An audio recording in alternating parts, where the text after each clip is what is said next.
Estamos de volta com o Band Cidade. Nessa época do ano, é comum o aparecimento de pinguins no litoral norte. Geralmente eles chegam bastante debilitados e precisam de ajuda para voltar para o mar.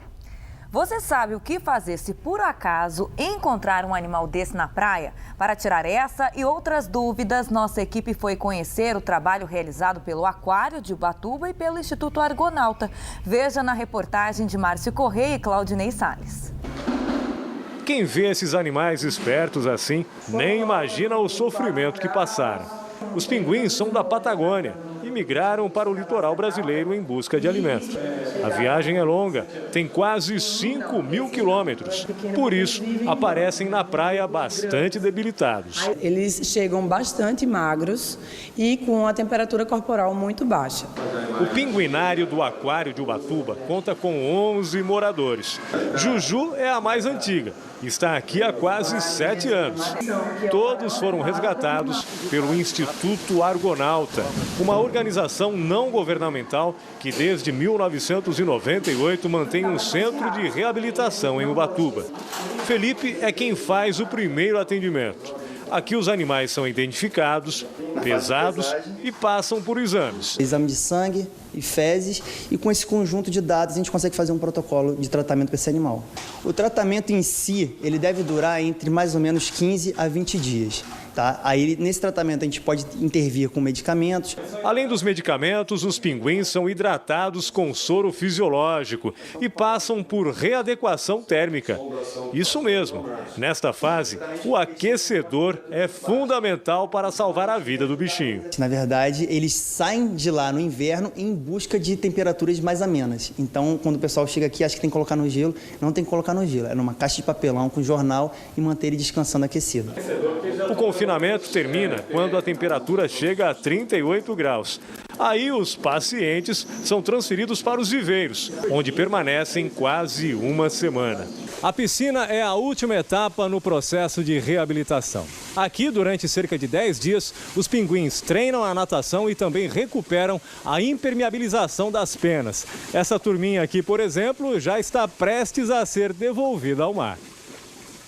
Basicamente, a gente tem que soltar os animais em grupos de no mínimo 30 animais, porque os pinguins são animais gregários e precisam, em grupo eles têm maior chance de sobrevivência, né? E a época do ano é muito importante, então estabeleceu-se um protocolo em que até novembro eles devem ser soltos para que eles tenham chance de retornar, melhores chances de retorno ao ambiente natural.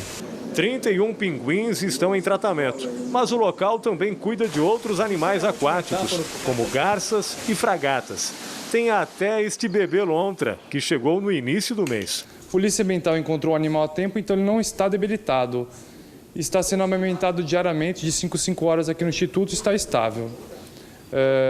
Esse animal vai continuar com a gente mais por algum período, por alguns dias, até nós destinarmos esse animal ao projeto Lontra, que fica em Florianópolis, Santa Catarina, que eles só lidam com esse tipo de animal. 7 funcionários e 2 estagiárias trabalham no Instituto Argonauta. Em 15 anos de existência, mais de 2.000 animais foram salvos aqui. E apesar da importância do trabalho, o presidente afirma que ainda falta apoio. Ainda falta muito para a gente ter uma estrutura melhor, então é necessário, a gente tem projetos em andamento para obtenção de recursos para poder melhorar e equipar melhor. Mas hoje, com essa equipe, com a estrutura que tem, a gente já consegue atender esse número que ocorreu, né, numa área compreendida entre Angra e Bertioga, que é a área de atuação do Instituto.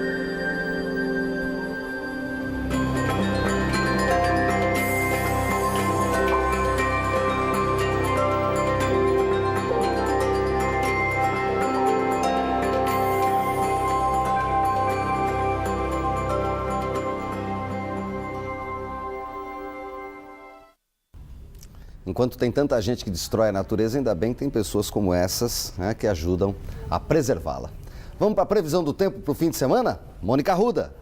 A passagem de uma frente fria ainda vai provocar chuva neste sábado. Em algumas áreas pode chover forte, assim como aconteceu em São Sebastião. Olha só, ventos de até 40 km por hora derrubaram árvores na costa sul da cidade na madrugada de hoje.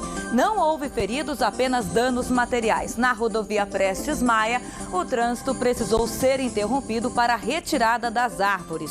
Esse vendaval aí foi provocado por uma área de baixa pressão que ainda atua no centro-sul do país. Portanto, amanhã pode chover novamente desta forma. As temperaturas vão cair ainda mais. Mínimas de 9 graus em Campos do Jordão, 14 graus em São José dos Campos e 15 graus em Taubaté. Já as máximas chegam aos 23 graus em Aparecida, 25 em Ubatuba e São Sebastião. E olha só, no domingo o tempo será um pouco mais aberto, mas não se descartam chuvas ao longo do dia. Elas são sinônimo de beleza, imponência, mas têm sido afetadas pelas pragas. Nessa época do ano, as tradicionais palmeiras imperiais de São José dos Campos são atacadas pelas lagartas. A ONG Eco Solidário cobra um trabalho de recuperação de 20 delas. Já a prefeitura contesta e diz que há um tratamento específico em andamento. Elas têm quase 30 metros de altura. No centro de São José dos Campos, disputam a paisagem com os prédios. Mas as palmeiras imperiais são patrimônio do município e, como o próprio nome sugere, tem um importante valor histórico. Ela é quase que um desfiladeiro de palmeiras imperiais que ligava uma antiga estação de trem, né, e que fazia o caminho aqui por dentro da cidade. Então, assim, as palmeiras imperiais aqui da João Guilhermino praticamente chegaram antes da cidade.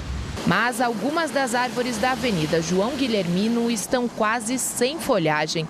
O motivo é o ataque de lagartas, que costuma acontecer nesta época do ano. Você tem mariposa, você tem borboleta que depositam os ovos, né, nas folhagens.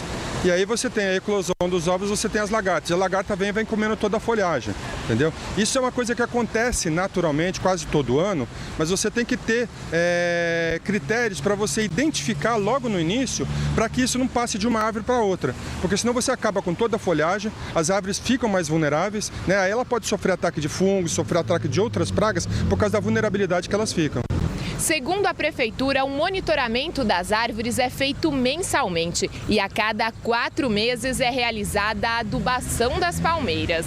O engenheiro agrônomo responsável pelo trabalho reconhece a dificuldade em cuidar da espécie devido à altura, mas afirma também que o ataque das lagartas não tem sido controlado com produtos químicos, pois elas são importantes para a reprodução dos pássaros. Essa infestação ocorre justamente no final de setembro até outubro. E é quando também nós temos a procriação e a reprodução dos pássaros que se adaptaram muito bem em área urbana, ou seja, entre eles o famoso bem-te-vi, que é a característica aqui da nossa cidade. Então o que ocorre? Essa infestação, como ela é temporária, tá? Ela não causa nenhum mal à planta, ou seja, não causa nenhum dano à planta. E logo mais agora no final de outubro, ela já vai findar e as palmeiras vão se recompor em toda a sua plenitude.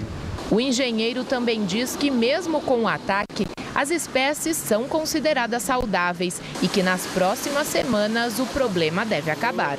Esse aspecto isolado é somente estético, tá? Ou seja, findou-se essa infestação, tá certo? Elas são monitoradas mensalmente pela SSM, tá? Para verificar se existe algum problema em relação à fitossanidade dela. Elas recebem uma adubação a cada 4 meses, tá? Então elas estão em perfeitas condições. Não é de hoje que as árvores estão no centro da discussão em São José dos Campos. A prefeitura deu início em setembro a um diagnóstico por imagens para saber como anda a saúde das espécies da cidade. Pelo menos 120 mil árvores devem ser avaliadas. O ultrassom com imagens em 3D teve início com este Jequitibá de Eugênio de Melo, símbolo da cidade e que tem 700 anos de idade. E no próximo bloco, as notícias do esporte. Tem também a agenda cultural com as dicas para o final de semana. A gente volta em instantes, hein? Não sai daí, agora 7h12.